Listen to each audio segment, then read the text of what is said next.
In modern relationships, manipulation, emotional games, and veiled betrayals have become the unspoken language between couples.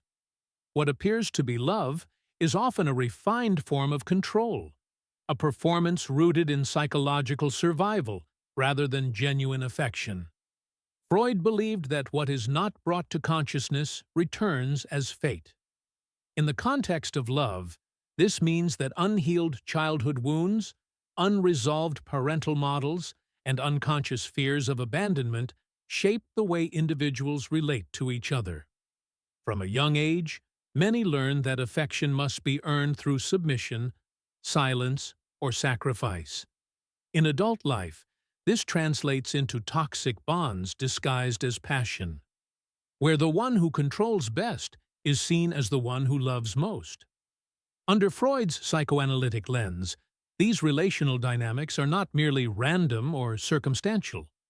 They are reenactments of old traumas trying to find resolution. For example, a man who cheats may be repeating the emotional detachment he learned from a cold, distant mother, not as a conscious betrayal, but as a way to maintain distance and power. Similarly, a woman who tolerates lies and emotional negligence may be replicating the role she played as a child, always trying to be good enough to earn affection. These are not isolated behaviors. They are symptoms of a collective pathology, the normalization of emotional suffering in the name of love.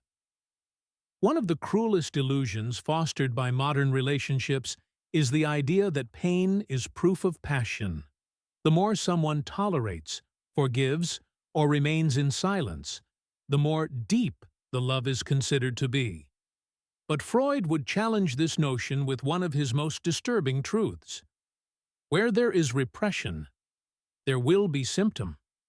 And the most common symptom in today's relationships is emotional illness. Women doubting themselves, apologizing for existing, decoding their partner's moods like a survival game. What they call love is often a long exercise in erasure of the self, and the cost of this erasure is high. Loss of identity, fragile self-esteem, chronic anxiety, and above all, a devastating loneliness inside the relationship. Social media exacerbates these issues. Likes, visual validations, ambiguous posts, and ghosting have become tools in emotional power games. People are now more concerned with winning arguments than building intimacy. Freud pointed out that the pursuit of pleasure at any cost often alienates us from deeper connections. So instead of real bonds, we see simulations of affection. Selfies with fake smiles, public declarations hiding private resentments. Everything becomes about performance, and in this performance, the soul suffocates. Why do so many people stay in these harmful dynamics? Freud would answer, desire. But not just any desire, a desire born from lack, from the infantile hope that, this time, the other will be different, will save us, will make us whole. This is not love, it's dependence. And dependence always requires a sacrifice, usually the sacrifice of one's dignity. The woman who once dreamed big now shrinks herself to fit into the emotional limitations of a partner who fears her light. And as she dims, the relationship survives, but at the cost of her inner death. Freud teaches us, the unconscious does not lie. It always seeks expression. And when love is a lie, we keep telling ourselves, the body and the mind will eventually scream the truth. In modern relationships, the illusion of emotional reciprocity is often maintained by a sophisticated network of silent betrayals and hidden manipulations. Freud would argue that beneath these behaviors lies the unconscious need to reenact early traumas, to relive, and perhaps, this time, resolve the pain that once shaped us. But most people are unaware that they are trapped in this psychological loop. They believe they are in love, when in fact, they are playing roles inherited from the emotional theater of their childhood. The partner who criticizes you subtly, who forgets your achievements, who invalidates your emotions with a calm tone. This partner is not necessarily cruel. They are often emotionally immature, unable to process vulnerability. But that immaturity is not innocent. It wounds, it corrodes, and it forces the other person into the exhausting role of emotional interpreter. Women, especially, are socialized to understand the man, to translate his silence into care, his absence into stress, his harshness into tiredness. Freud would explain this as the internalization of the superego, a moral voice shaped not by truth, but by expectation. I need to be patient, she tells herself. He just doesn't know how to express himself. But every time she justifies disrespect, she erodes a piece of herself. The trauma does not scream. It whispers. It whispers through the insomnia, the chest tightness, the tears that arrive without warning while brushing her teeth. Emotional manipulation in modern relationships is not loud. It is subtle, seductive, and culturally normalized. We now live in a society where love has been gamified. The modern lover learns quickly. Whoever cares less wins. This perverse logic transforms affection into ammunition. Partners ghost each other, weaponize silence, and use social media as emotional minefields. Liking a picture to provoke jealousy, posting vague captions to instill insecurity. Freud believed that unprocessed pain often manifests as destructive repetition. And what we see in modern relationships is precisely that: a digital dance of projection, avoidance, and punishment. The smartphone becomes a tool of both connection and cruelty, a gateway to constant comparison, to temptation, to betrayal with plausible deniability. And yet, in the middle of all this chaos, we dare to call it love. But is it really love when you're more afraid of losing them than excited to grow with them? Is it love when you're constantly trying to prove your worth? Freud said the ego protects itself through defense mechanisms, and many people confuse dependency with passion, anxiety with attachment, control with care. The raw truth? Most of us have never seen what healthy love looks like. We confuse intensity with intimacy. We equate jealousy with devotion. We think love hurts because that's how we first learned it. This is the brutal honesty few dare to confront. Many people are addicted to the emotional roller coaster of unstable relationships because that instability feels like home. It's familiar. It's how they learned to feel worthy. And the tragedy is that they keep chasing the same pattern, hoping one day it will end differently. But as Freud reminds us, unless we bring the unconscious to consciousness, it will rule our lives, and we will call it fate. And in the name of fate, how many women are still sacrificing their peace to maintain a love that only exists in memory? What lies beneath the emotional exhaustion that plagues so many modern relationships is not a lack of love, but a distorted understanding of what love should feel like. Freud taught us that the unconscious mind doesn't just store our forgotten memories. It shapes our choices, our attractions, our responses. So, when someone continues choosing emotionally unavailable partners, or when they keep chasing affection from someone who gives them crumbs, it's not simply poor judgment. It's a compulsion, a psychological reenactment of earlier wounds. And modern love, as we see it play out, has become a perfect playground for this repetition.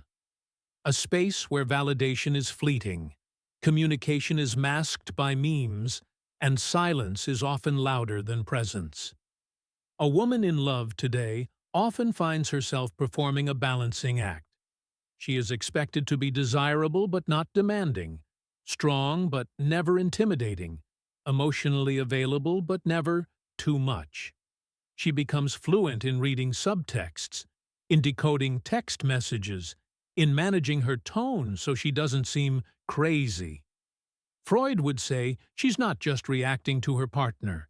She's reacting to an internalized father figure, to the invisible hand of a childhood where emotional expression had consequences. And this is where the raw truth cuts deep. Many women are more focused on being chosen than on choosing, because somewhere along the way, they learned that being picked by a man was a symbol of worth. And so they shrink, they adapt, they tolerate, they endure, all in the name of not losing him. But what happens when enduring becomes a slow form of emotional death? When every conversation feels like a battlefield where she has to defend her sanity? When love feels more like negotiation than connection? Freud reminds us that repression doesn't erase pain. It transforms it into symptoms. The woman begins to experience anxiety, fatigue, chronic stress, digestive issues, or even depression.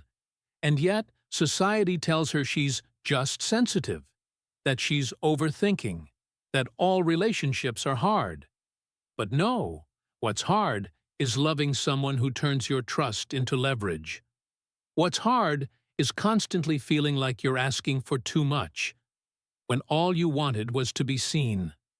The emotionally immature man, the one who withholds affection, who disappears after intimacy, who avoids responsibility, often masks his fear of inadequacy by creating chaos.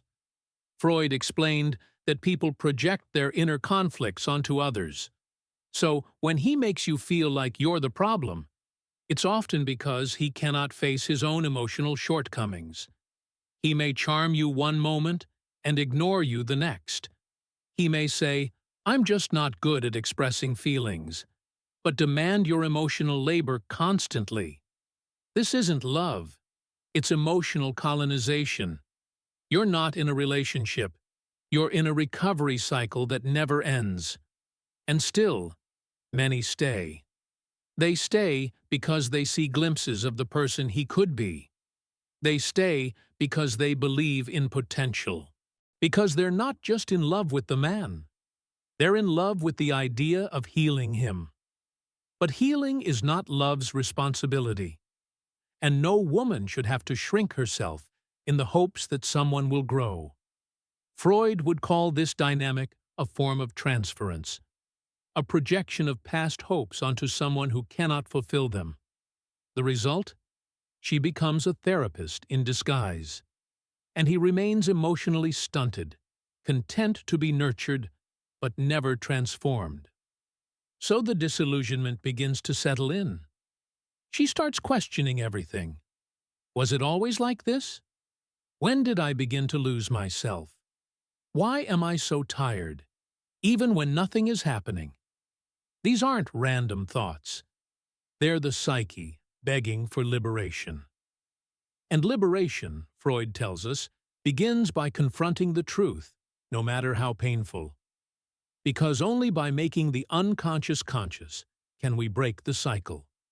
And sometimes, that awakening begins with a single courageous act, walking away from what no longer honors your emotional dignity.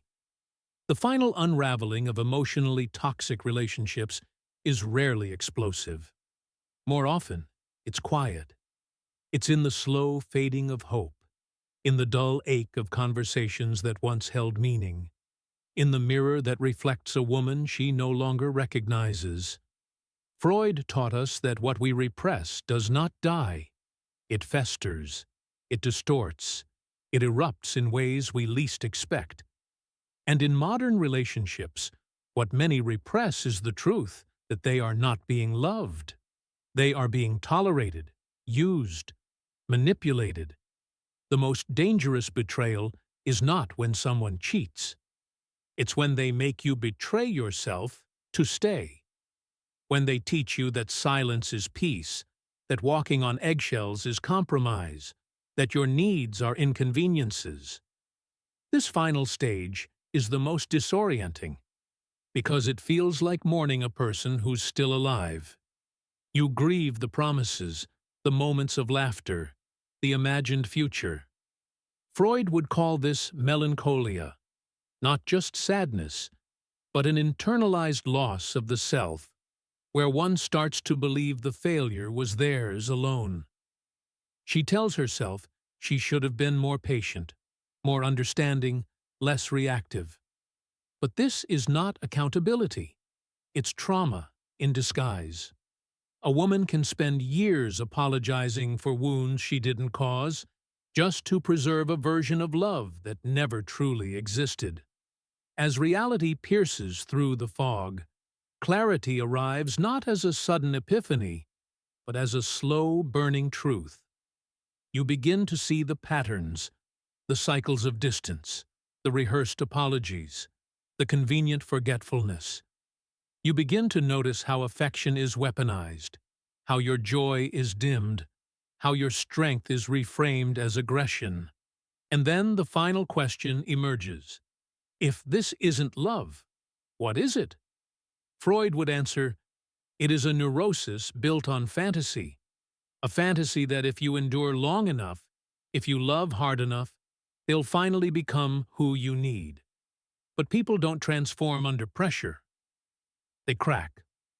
The raw reality is this. Many women in modern relationships are not partners. They are emotional caregivers to men who have never learned to sit with discomfort. These men want comfort without accountability, affection without vulnerability, admiration without reciprocation. And society enables this by romanticizing female sacrifice. But love without reciprocity is not noble. It's self-destruction.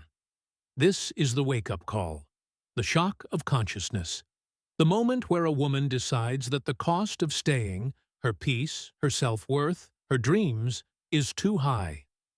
Freud believed that healing begins with awareness, and in this awareness, a woman reclaims her agency.